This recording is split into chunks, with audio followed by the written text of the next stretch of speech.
오늘 우리에게 주신 하나님 말씀 이사야서 말씀입니다. 같이 읽고 나누겠습니다. 이사야서 6장 1절부터 8절까지 말씀입니다.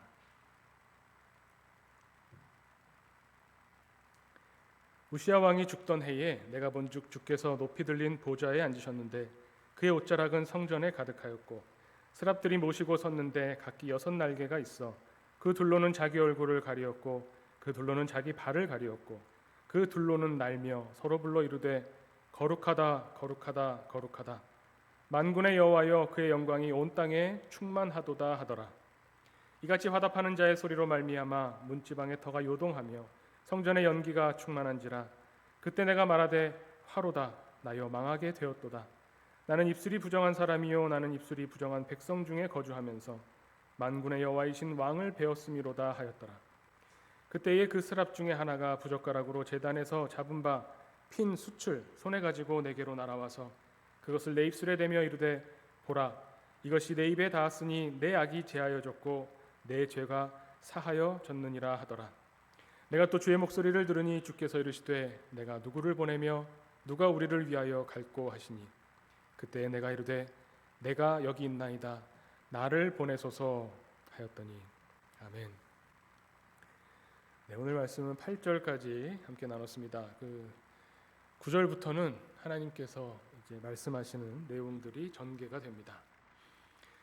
오늘 이사야 6장의 말씀을 보면 이사야가 하나님의 부르심을 받는 그런 내용으로 되어 있습니다. 이사야의 어떻게 보면 소명 사건이죠. 이 소명이라고 하는 것은 하나님이 우리를 부르셨다라고 할 때 이 한자어가 꼭 하나님 이 부르심만 이야기하는 것은 아니지만 보통은 이렇게 많이 사용이 됩니다. 소명이란 말이 있는데 비슷한 말이 또 하나 있습니다. 사명이라는 말이 있죠. 소명과 사명이 사실은 좀 혼동되어서 사용되기도 합니다. 소명은 부르셨다는 말이고 사명은 일을 맡기신 것을 말하죠. 하나님이 하나님의 일을 하실 때 사람을 통해서 일하신다고 말씀드렸습니다.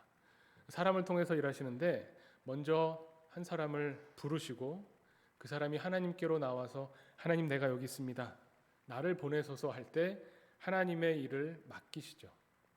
그 사명을 받아서 나가서 활동을 하는 겁니다.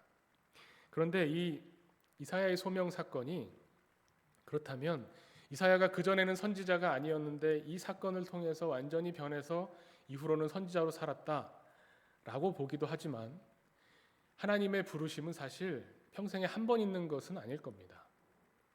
하나님이 이사야를 부르시고 이사야에게 하나님의 뜻을 계시를 보여주신 것 이것이 어떻게 보면 이사야의 일생 동안에 계속 있어 왔겠죠.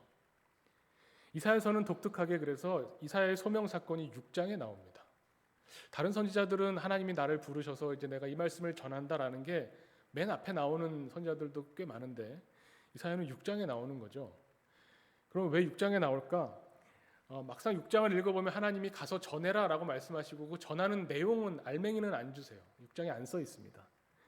그러니까 어떻게 보면 1장부터 5장까지의 내용을 받아서 6장에 이런 외침을 외치라고 하나님이 계속 부르시는구나 라고 볼 수가 있을 겁니다. 이 이사야서 맨 1장 맨 앞부분을 보면 여러 가지 형태로 하나님이 보내신 하나님의 사람이라는 것을 드러내는데 그 중에서 이사야는 뭐라고 하냐면 이사야가 유다와 예루살렘에 관하여 본 계시라라고 1장 1절에 나옵니다. 하나님이 보여주신 뜻을 이사야가 본 거죠. 그리고 그 본 것을 하나님의 백성들에게 가서 전한 겁니다. 무엇을 봤을까? 그 중에 이 6장의 내용도 들어갈 겁니다. 이사야가 성전에서 하나님께 기도하고 있을 때에 그때 하나님이 하나님의 영광을 보여주십니다. 오늘 굉장히 그 그림의 한 장면, 영상처럼 묘사가 되어 있죠. 우시야 왕이 죽던 해에 성전에 이사야가 있었는데 거기에 갑자기 하나님이 임재하시는 겁니다.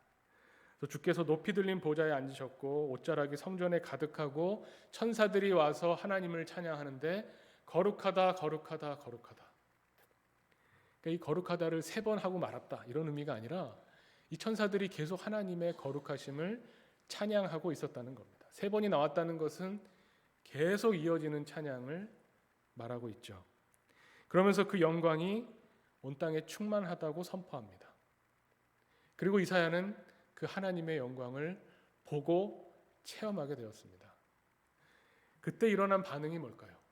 오늘 본문에 보면 우리도 이런 체험을 너무 하고 싶고 하나님의 영광을 보고 싶은데 하나님의 영광을 딱 봤더니 이사야의 첫 번째 반응이 뭐냐면 화로다 내가 망하게 되었도다 라고 혼잣말인지 외치는 말인지 이야기를 하죠. 내가 망하게 됐구나, 죽게 되었구나. 이 이야기를 보면 앞에 나오는 구약에 대한 우리가 지식이 있기 때문에 선지식이 있기 때문에 하나님을 보는 사람은 죽는다. 이게 구약에 많이 나와 있는 그런 이야기죠. 근데 원어의 그 화로다 내가 망하게 되었도다라는 말의 원래 의미, 그 쓰여 있는 원래 의미를 살펴보면 이 말은 하나님을 봤기 때문에 내가 죽는다 또 포함되겠지만 거기에서 넘어가서 하나님과의 관계가 끊어지는 것, 하나님으로부터 완전히 이렇게 분리돼서 떨어져 나가는 것, 그런 것을 의미합니다. 그 말은 뭐냐면 하나님과의 관계, 이 성전에 있다고 하는 것은 하나님을 만나는 장소죠. 하나님과 끊임없이 만나고 하나님과 관계를 맺는, 그래서 하나님의 백성이 된 이스라엘 백성이고 이사야인데 하나님의 영광을 직접 체험하게 되니까 첫 번째 반응이 뭐냐면 하나님의 이 영광과 비교할 수 없는 나 자신의 죄를 보게 된다는 겁니다. 도저히 하나님과 관계를 맺을 수 없는 존재였구나를 깨닫게 된다는 거죠. 정말로 거룩하신 하나님을 만나게 되고 체험하게 되었더니 이거는 도저히 이 죄인의 모습으로는 도저히 하나님과의 만날 수가 없다는 것을 다시 깨닫게 되는 겁니다. 그러니 이제 어떻게 됩니까? 하나님과 관계가 단절되면 망하는 거죠. 죽는 겁니다. 우리가 하나님을 만나기를 끊임없이 소원하지만 우리가 정말 하나님을 만난다면 우리는 죽을 수밖에 없다는 것을 알게 되죠. 왜냐하면 거룩하신 하나님을 통해 비춰본 우리의 모습은 너무나 죄인이기 때문에 그렇습니다. 하나님을 만난다고 하는 것은 뭐냐면 죄에 대해서 각성하게 되는 거나 마찬가지입니다. 그동안은 이 정도면 내가 훌륭한 사람 아닌가? 이 정도면 내가 그래도 괜찮은 그리스도인 아닌가? 이런 생각을 한다는 것 자체가 하나님과 별로 가깝지 않다는 겁니다. 하나님의 거룩하심을 만나게 되고 체험하게 되면 내가 감히 내 입에 하나님을 두고 하나님을 찬양할 수 없는 존재구나를 각성하게 되는 거죠. 그런데 거기에서 놀라운 일이 뭐냐면 그래서 그냥 끊어지고 하나님의 영광에서 끊어져서 죄인으로 죽는다로 끝나지 않고 하나님이 천사를 통해서 이 숯불을 가져다가 입술에 대는 겁니다. 이사야의 입술에 대면서 뭐라고 선언하시냐면 악이 제하여 졌고 내 죄가 사하여 졌느니라. 하나님 쪽에서 일방적으로 베풀어 주시는 사죄의 선언입니다. 가만히 보면 이때 이사야가 한 것이 아무것도 없습니다. 이사야서의 내용을 보면 특히 앞부분에 보면 앞에 이제 이사야가 하나님의 소명을 듣고 사명을 받아서 나가서 외쳤는데 그 외치는 내용이 1장부터 전개가 되는데 그 내용을 보면 핵심적인 게 뭐가 있냐면 하나님께서 이스라엘의 제사를 이스라엘이 드리는 제물을 받지 않으시겠다라고 하는 겁니다. 우리가 지금 생각하는 지금 우리 그 개신교 그리스도인들이 생각하는 구약의 제사는 쓸데없는 거잖아요. 형식적인 것이고 그래서 뭐라고까지 말씀하시냐면 표현이 참 재밌습니다. 너희가 나에게 나와서 성전에 나와서 제사 드리지만 내 마당만 밟을 뿐이다 이렇게 이야기를 하십니다. 수많은 제물을 가지고 와서 나한테 바치고 제사를 지내지만 내 마당만 밟고 가는 거 아니냐 이렇게 말씀하셨다는 겁니다. 여기에 대해서 오해하면 안 됩니다. 우리가 이런 선지서의 말씀을 읽으면서 갖게 되는 선입견이 뭐냐면 이스라엘 사람들은 제사를 형식적으로 드렸구나 이렇게 생각한다는 거죠. 아닙니다. 그랬을 리가 없습니다. 제가 상상해 보면 그랬을 리가 없습니다. 이스라엘 남자들은요 1년에 3번씩 성전에 가서 제사 드려야 됩니다. 반드시. 그 사이사이에라도 계속 속죄제를 드리고 속건제를 드려야 되죠. 그런데 하나님 앞에 나가서 제사 드릴 때 법칙이 있습니다. 율법으로 정해진 게 있습니다. 빈손으로 나가면 안 됩니다. 그 말은 뭐냐면 집에 있는 재산 뭐라도 하나 들고 가서 하나님 앞에 나가야 된다는 겁니다. 예나 지금이나 마찬가지지만 이 육신을 입고 있는 사람은 물질 있는 곳에 마음이 있죠. 하나님 앞에 빈손으로 나가서 제사 드린다면 마음 없이 드릴 수 있을지 모르지만 내 재산이 아까워서라도 하나님한테 뭔가 새끼 양이든 비둘기든 뭐라도 들고 가면, 그리고 제사를 드린다고 하는 것은 보통 일이 아닙니다. 이스라엘 사람들이 얼마나 이 성전에서 제사 드리는 것을 정성스럽고 열과 성을 다해서 제사를 드렸는지 하나님도 그건 인정하시죠. 너희의 무수한 재물이 내게 무엇이 유익하냐. 이 말은 바꿔 말하면 정말 무수하게 가서 하나님께 재물을 갖다 바치는 겁니다. 정성이 없이는 안 되는 겁니다. 단순히 형식이어서 하나님이 안 받으신다는 게 아니에요. 정말 중요한 것이 무엇이냐, 제사를 제사를 드릴 때 정말 중요한 것이 무엇이냐를 이사야를 통해서 하나님이 보여주시는 겁니다. 이사야는 제사 드리지도 않았습니다. 성전에 앉아서 기도하고 있었는데, 그렇다고 속죄제를 드렸던 게 아닌데 천사가 와서 숯불로 입술을 지지면서 내 죄가 사하여졌다라고 선포하는 이 선포를 보면, 우리가 제물을 정성스럽게 열심히 많은 것을 드린다고 되는 것이, 그것만으로 충족되는 것이 아니라는 것을 알게 하시는 거죠. 그렇다고 해서 우리의 정성이 의미가 없다는 건 아닙니다. 우리가 예배 드릴 때마다 정성스럽게 예배를 드립니다. 이스라엘 사람들이 제사에 드렸던 정성처럼 우리도 예배 드릴 때 마음을 모으고 정성을 들여서 예배를 드립니다. 제가 어렸을 때를 생각하면 제가 초등학교 때 유년부 시절 어렸을 때부터 교회를 다녔으니까요. 그때 가장 아쉬워했던 게, 지금도 생각나는 게 뭐냐면, 주일 아침에 초등부 예배를 9시에 드렸어요. 옛날에 왜 이렇게 빨리 드렸는지 모르겠어요. 근데 주일 아침 9시마다 8시부터 9시까지 뭘 했냐면 방송국에서 연하철도 999를 했습니다.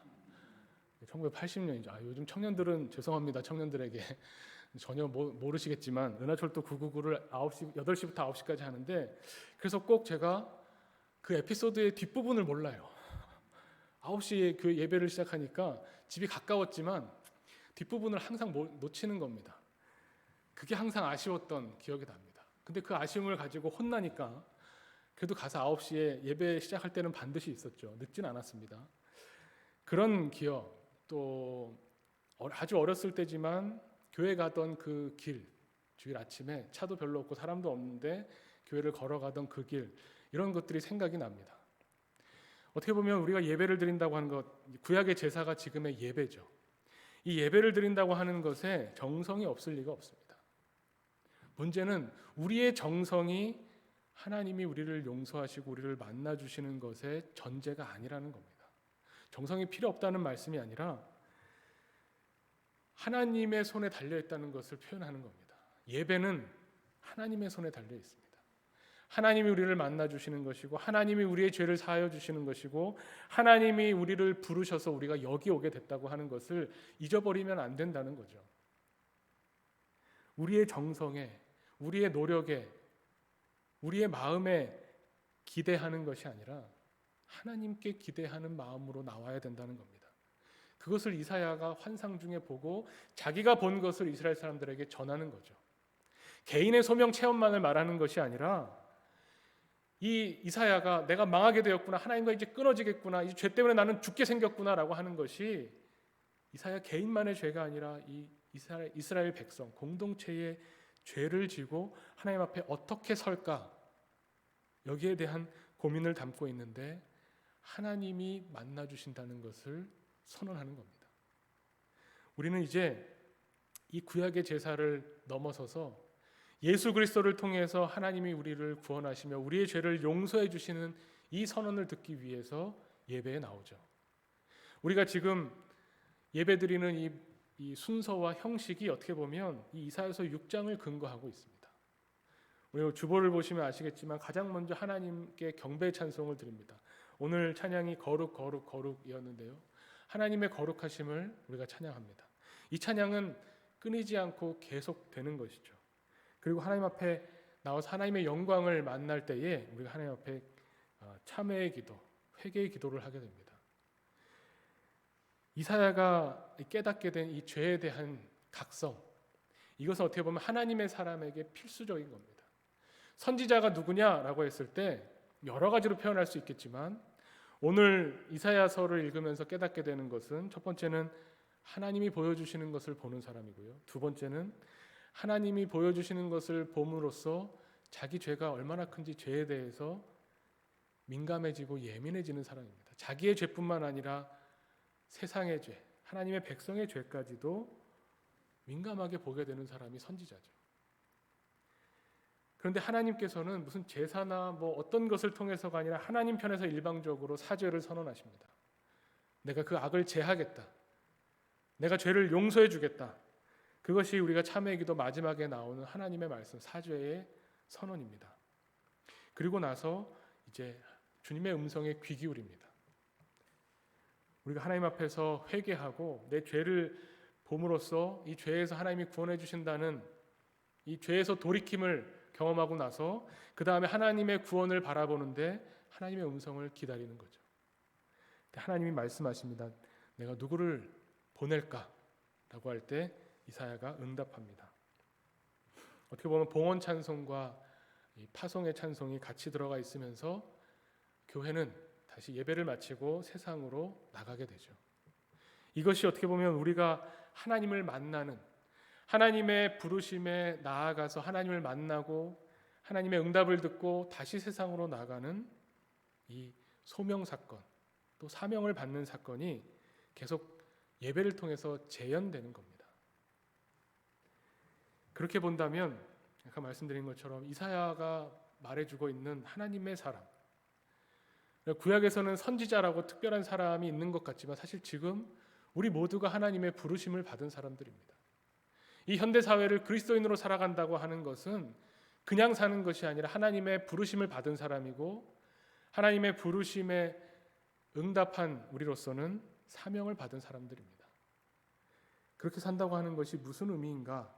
그 실질적인 내용을 어떻게 보면 6장에는 담겨 있지 않지만 오히려 이것이 이사야서 전체로 확대가 됩니다. 읽진 않았지만 우리 9절에 이어지는 하나님의 말씀, 그래서 구체적으로 이사야에게 주시는 말씀이 뭐냐를 보면 참 이해하기 어렵습니다. 하나님께서 여호와께서 이르시되 가서 이 백성에게 이르기를 너희가 듣기는 들어도 깨닫지 못할 것이요 보기는 보아도 알지 못하리라 하고 전해라. 이겁니다. 이사야서를 통해서 하나님이 주시는 메시지의 핵심적인 것은 뭐냐면 하나님의 백성들이 봐야 할 것을 보지 않고 들어야 할 것을 듣지 않고 하나님이 보여주시는 것에 집중하지 않고 다른 것에 눈을 빼앗겼다는 겁니다. 이제는 하나님의 음성을 들어도 깨닫지 못하게 되고요. 하나님이 보여주시는 것을 봐도 알지 못하게 되었다는 겁니다. 그것이 이사야를 통해서 주시는 메시지의 핵심이에요. 그래서 1장 가장 처음에 이사야서를 꽝 하고 시작하는 말씀 선포가 뭐냐면 우리가 잘 아는 1장 3절의 말씀입니다. 소는 그 임자를 알고 나귀는 그 주인의 구유를 알건만은 이스라엘은 알지 못하고 나의 백성은 깨닫지 못하는도다 하셨도다. 이사야가 이것을 선언하고 있는 겁니다. 하나님의 백성이라는 사람들이 왜 하나님이 보라고 하는, 하나님이 보여주시는 것을 보지 않고 하나님의 음성을 듣지 않고 알지 못하고 깨닫지 못하면서 살아가느냐, 이것을 선언하는 겁니다.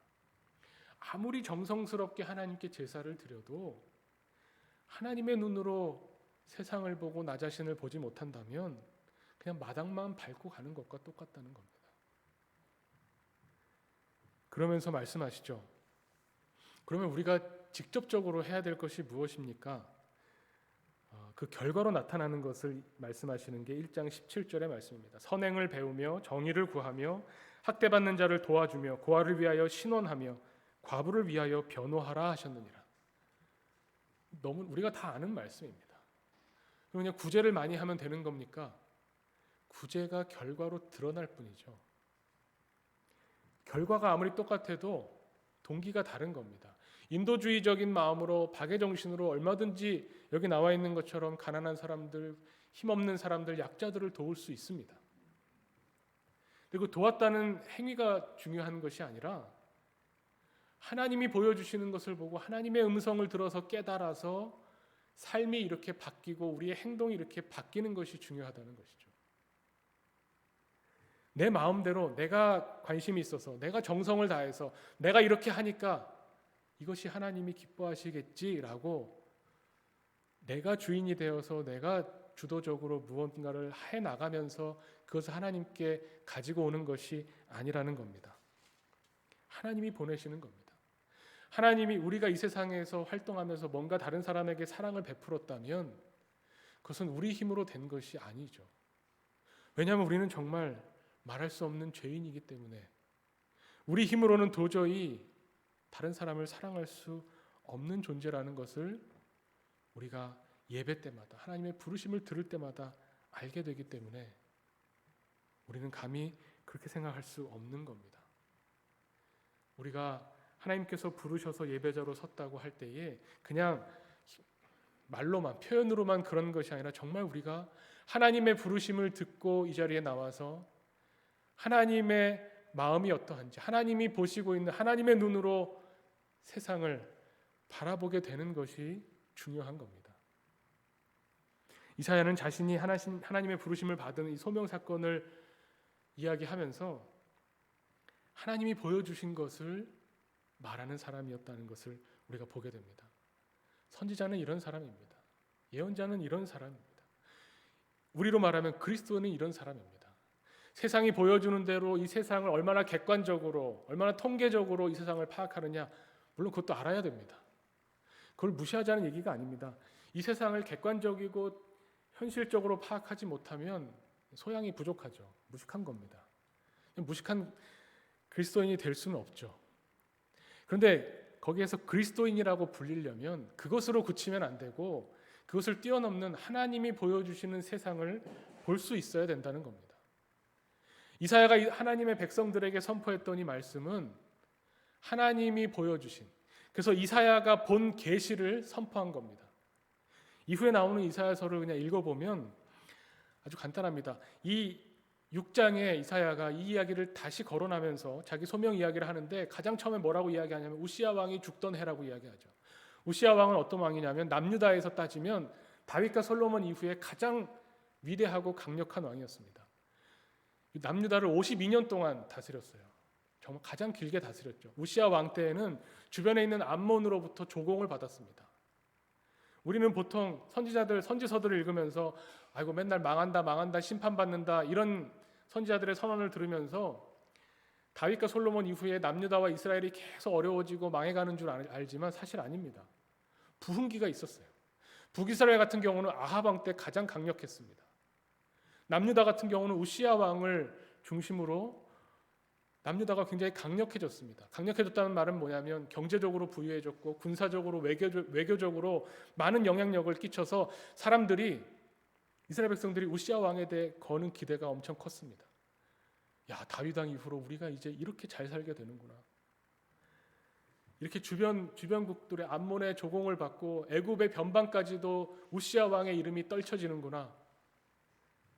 그런데 그 우시야 왕이 죽게 되니 이제 사람들이 기대를 걸 때가 사라지는 겁니다. 이사야가 보여주는 것은 너희가 기대하고 너희가 의지해야 될 것은 어떤 뛰어난 왕이 아니고 어떤 이 세상의 어떤 것이 아니고 오직 하나님이시다라는 것을 보여주는 겁니다. 아무리 화려하고 정성을 가득한, 그래서 정말 부유해져서 하나님께 무수한 제물을 바치는 그 모든 것에 너희의 생명이 달려있는 것이 아니라 하나님의 백성의 주인은 하나님이시다. 이것을 깨달아야 된다는 겁니다. 소들도 자기 주인을 아는데 너희는 어떻게 하나님이 주님이신 것을 깨닫지 못하느냐. 이것이 이사야가 선포하고 있는 말씀이죠. 이사야가 하나님이 보여주시는 것을 보면서 나아갔다고 하는 것을 지금 우리에게 적용하면 우리가 이 세상의 눈으로도 이 세상을 보지만 우리의 소망이, 우리의 마음의 중심이 거기에 있는 것이 아니라 우리는 하나님이 보여주시는 세상을 봐야 된다는 겁니다. 그것은 우리에게 주신 하나님의 성경 말씀을 통해서 가능하죠. 성경 말씀을 기준으로 세상을 보는 겁니다. 아까 말씀드린 것처럼 북이스라엘은 아합 왕 때 가장 강력했고요. 남유다는 이 우시야 왕 때 강력했는데 성경의 눈으로 보면 어떻습니까? 아합 왕이야말로 북이스라엘의 모든 왕 중에 가장 악질적인 왕이라고 평하죠. 가장 하나님에게서 멀어져 있을 때라고 이야기합니다. 아합 왕뿐만 아니라 그 부인 이세벨까지도 싸잡아서 이스라엘을 죄에 빠뜨린 왕이라고, 이스라엘을 하나님에게서 멀게 한 왕이라고 책임을 묻습니다. 그것이 성경이 바라보는 역사입니다. 그것이 성경이 바라보는 사회라는 겁니다. 경제적인 수치가 얼마나 올라가고, 그래서 아합 왕 때 얼마나 군사력이 강해지고 이웃 나라들과의 외교력에서 얼마나 외교를 잘해서 백성들이 편안하게 살았는가를 따지기 전에, 그 전에 얼마나 하나님의 백성을 하나님께 인도했는지, 얼마나 하나님의 영광을 만나면서 자신의 죄를 깨달아서 내 죄가 이렇게 무섭구나를 깨달을수록 거기에서 건져주시는 하나님의 은혜가 커지는 거죠. 하나님의 구원하심과 하나님의 은혜를 찬양하는 하나님의 백성으로 인도해 가는가, 성경의 관점은, 성경의 관심은 거기에 있다는 겁니다. 이사야 왕도 마찬가지였습니다. 이사야가 본격적으로 활동하는 이후에 히스기야 왕이 북쪽에서 이제 아수르가 강성해지는 그때에 애굽의 도움을 청하려고 하는 히스기야 왕에게 거기에 기대를 갖고 거기에 도움을 청하지 말라. 하나님이 하나님의 백성을 구원해 내신다. 이것을 선언하게 됩니다. 이사야가 몰라서 그랬던 게 아닙니다. 오늘 성전에서 이사야가 하나님을 경험했던 경험을 이야기하는 것처럼 이사야는 어떻게 보면 그 강력했던 우시야 왕의 사촌이라고 학자들이 이야기를 합니다. 왕족으로 살면서 교육받고 이 성전에서 제사 드리는 것을 직접 주관하면서 이사야가 많은 것들을, 국제 정세를 알고 세계를 바라보는 눈이 있었음에도 하나님이 보여주시는 것을 선포했다는 겁니다. 히스기야 왕에게도 마찬가지의 하나님 말씀을 선포했습니다. 그 방법에 대해서, 구체적인 방법에 대해서 이야기하진 않았지만 그 어떤 방법을 사용하든 그 방법을 사용하게 되는 마음의 자세를 일러주는 겁니다. 우리의 구원은 오직 하나님에게로부터 온다. 우리의 주인은 하나님이시다 라고 하는 것을 이사야가 선언했다는 것이죠. 우리는 이 하나님의 부르심을 듣는 사람들입니다. 우리가 예배를 통해서 하나님 앞에 나올 때마다 하나님의 음성을 듣습니다. 하나님의 음성을 우리에게 들려주시는 것은 그 음성을 듣고 깨달으라는 말씀이죠. 하나님이 우리를 예배자로 불러주시는 것은 하나님이 보여주시는 것을 보라는 말씀입니다. 하나님의 눈으로 세상을 보고 하나님의 눈으로 우리 교회를 보고 우리 가정을 볼 때에 우리의 도움은 오직 하나님에게서만 옴을 우리가 다시 한번 고백하게 됩니다. 그리고 하나님이 베풀어 주시는 그 구원을 의지해서 하나님 맡겨주시는 이 사명을 감당할 수 있습니다. 우리가 할 수 있는 일들, 또 우리가 해야 하는 일들, 우리가 오늘도 만나는 사람들에게 우리의 생활 속에서 교회 생활로 한정짓지 않고 우리 모든 생활 전반에서 하나님의 통치하심이 이루어지기를, 하나님이 우리를 인도해 가심을 세상에 드러내기를 하나님께서 원하십니다. 그 하나님의 부르심에 응답하는 우리 하나교회 공동체 되기를 간절히 축원합니다. 함께 기도하겠습니다. 하나님 아버지, 이사야를 부르셨던 그 이야기를 우리가 오늘 성경을 통해서 다시 한번 듣습니다. 하나님, 우리도 한 사람 한 사람 부르셔서 하나님의 자녀로 삼아주시고 예수 그리스도를 통하여서 이 세상에 주님의 제자로 살게 하시니 그 은혜 참으로 감사합니다. 하나님, 주님 앞에 나올 때마다 우리의 죄를 돌아보게 됩니다. 그러나 우리의 죄에서 멈추지 않고 하나님이 주시는 권능으로, 하나님이 주시는 은혜로 이 세상을 살아감을 다시 한번 주님 앞에 내어놓습니다. 주님, 우리에게 기도하라고 주신 우리의 이웃들, 우리의 사랑하는 사람들, 하나님, 우리가 끊임없이 기도함으로 주님 앞에 나아가며 기도함으로 우리의 어려운 문제들 하나님의 능력으로 풀어가기를 원합니다. 기도하면서 행동하는 하나님의 사람들 되기를 원하오니 주여, 우리를 부르실 때마다 우리를 깊이 만나 주시옵소서. 예수 그리스도 이름으로 기도하옵나이다. 아멘.